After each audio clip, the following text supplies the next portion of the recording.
একজন মুমিনের সবচেয়ে ভয়ঙ্কর শত্রু শয়তান। শয়তানের কাজই হলো সৃষ্টি আর স্রষ্টার মাঝে ব্যবধান সৃষ্টি করা।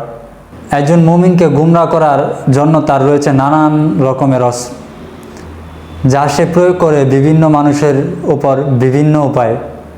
শয়তানের সবথেকে ভয়ঙ্কর ফাঁদ নেকসরত। যখন সে মুমিন বান্দাকে কোনোভাবেই ধোঁকা দিতে সফল না হয়, তখনই সে আশ্রয় নেয় এই ভয়ঙ্কর ফাঁদের, আর তাতে সফল হয় রাতারাতি। শয়তানের অন্যান্য চক্রান্ত ধরার ক্ষমতা মানুষের থাকলেও নেকসরতের ধোঁকায় মানুষ আক্রান্ত হয় স্বেচ্ছায়। ধরুন, একটা মেয়ে খুব নামাজি, দিনের পথে হাঁটতে একজন দিনদার ছেলেকে জীবনসঙ্গী হিসেবে পাওয়ার স্বপ্ন দেখে শয়তান এই দুর্বলতাকে কাজে লাগায়। শয়তান তার ঈমান আমলকে নষ্ট করতে জীবনে আসে একজন দিনদার ছেলের রূপ নিয়ে। আবার ধরুন, একটি ছেলে পর্দানুসীন নারী পছন্দ করে, বিয়ে করার ইচ্ছা লালন করে মনে। শয়তানও তাকে ধোঁকা দেয় এমন শুরুতে, এমন লেবাসে। ফেসবুক নামক জীবন ধ্বংসকারী বস্তুটার মাধ্যমে বর্তমানে শয়তানের নেকসরতে ধোঁকা দেওয়ার কাজ অনেকটাই সহজ হয়ে গিয়েছে। এসব ঘটনা এখন নিত্য নৈমিত্তিক ব্যাপার, যা আমাদের চোখের সামনে ঘটছে অহরহ। চলুন শোনা যাক এমনই এক গল্প। পড়াশোনায় খুব মনোযোগী আহমদ। স্বপ্ন একটাই, খুব বড় মাপের কিছু হওয়া, নিজেকে দিনের পথে বিলিয়ে দেওয়া। যেই ভাবনা সেই কাজ। পড়ছে এক নাগারে, বন্ধুরাও খুশি। এবার হয়তো আহমদ তার লক্ষ্যে সফল হবে। হাসি চলের বন্ধুরা আহমদকে জিজ্ঞাসা করে, কিরে, প্রেম করিস? হ্যাঁ করি তো। কার সাথে? এই তো টেবিল সাজানো সারি সারি বইয়ের সাথে। বন্ধুরা একগাল হেসে বলে, পাগল একটা। না, আশানুরূপ ফল হলো না। ভেঙে পড়ে আহমদ, মনটা খুবই বিষণ্ণ। কিছুতেই মানতে পারছে না এই পরাজয়। এভাবে কেটে যায় অনেকটা সময়। একটা সময় আবার ঘুরে দাঁড়ায়। ধীরে ধীরে পড়ায় মন দিতে শুরু করে নতুনভাবে আহমদ। কিছুদিনের জন্য অনলাইনে সরব হয়ে ওঠে আহমদ। পরিচয় ঘটে এক মেয়ের সাথে। চলে মাঝে মধ্যে কথোপকথন। তবে তেমনটা না। আহমদ চায় না কোনো ভুলে পড়ুক, তার জীবনে নতুন কিছু ঘটুক। মেয়েটা তার পিছু ছাড়েনি।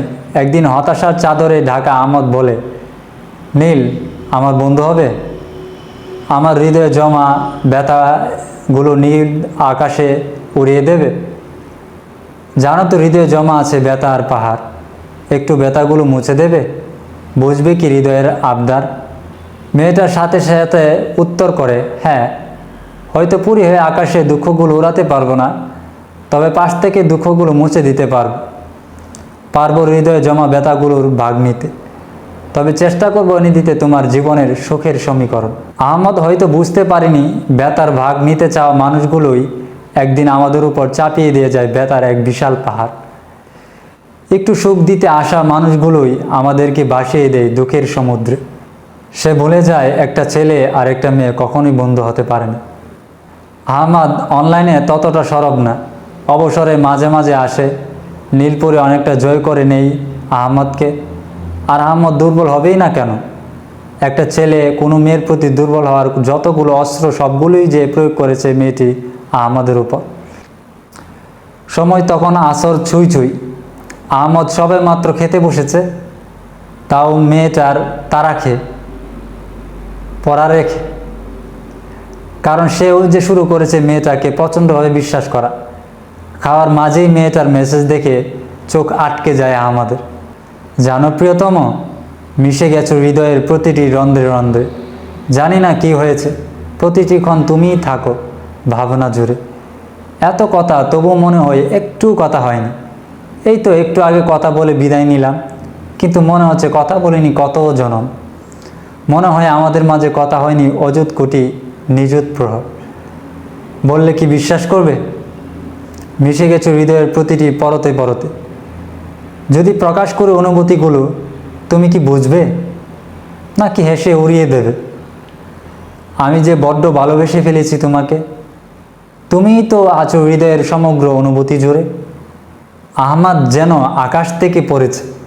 তাকে কি কেউ ভালোবাসতে পারে, যে কিনা কোনোদিন কারো ভালোবাসা পায়নি?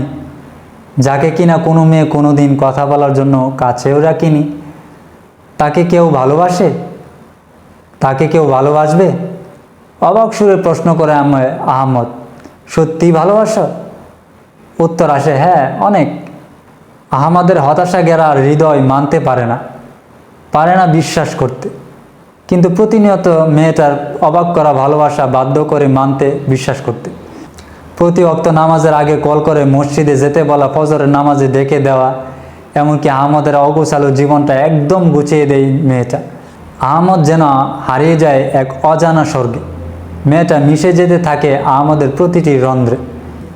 একটা ছেলে তো এমন একটা মেয়ে চায় যে তাকে আল্লাহর পথে ডাকবে, তার জীবনটা গুছিয়ে দেবে, তাকে ভালোবেসে আগলে নেবে।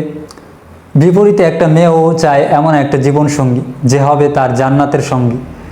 আর এই সুযোগটা কাজে লাগায় শয়তান। নেক্সট শুরুতে ধোকায় কেড়ে নেই তার ঈমান, আমল, সব কিছু। সে ভুলে গেছে রাসূল সাল্লাল্লাহু আলাইহি ওয়াসাল্লামের অমীয় বাণী। তিনি বলেছেন, আমার পর আমার উম্মতের পুরুষদের জন্য নারী অপেক্ষা অধিক ফিতনার সংখ্যা আর কোনো কিছুতেই রেখে যায়নি।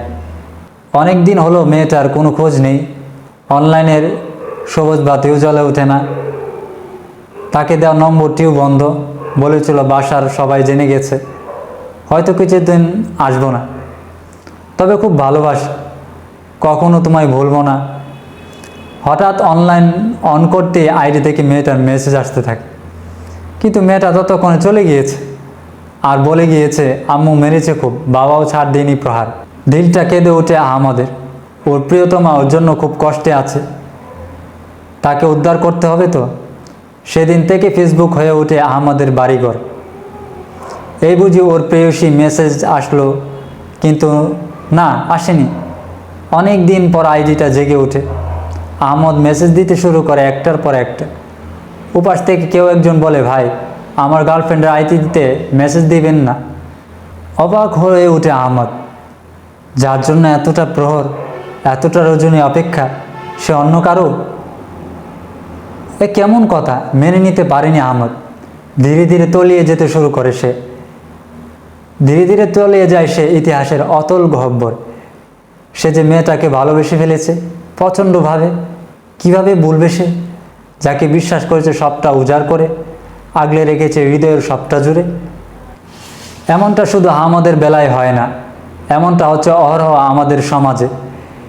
বিশ্বাস করে প্রতারিত হচ্ছি প্রতিটি নিয়ত। ভুলটা তো প্রথমেই হয়ে গিয়েছে। একজন অবৈধ মানুষের কাছে বৈধ ভালোবাসা কি পাওয়া সম্ভব? ইসলাম তো বিয়ে পূর্বে প্রেম ভালোবাসা জায়েজ করেনি। তাহলে বিয়ের পূর্বে প্রেমে ভালোবাসা খুঁজে কোন গর্দব? অনেককে বলতে শোনা যায়, আমি যাকে ভালোবাসি সে নামাজি, সে পর্দাবতী। যদি নামাজি আর পর্দাবতী সত্যিকার অর্থেই হয়ে থাকে, তবে সে প্রেম ভালোবাসায় জড়ায় কি করে?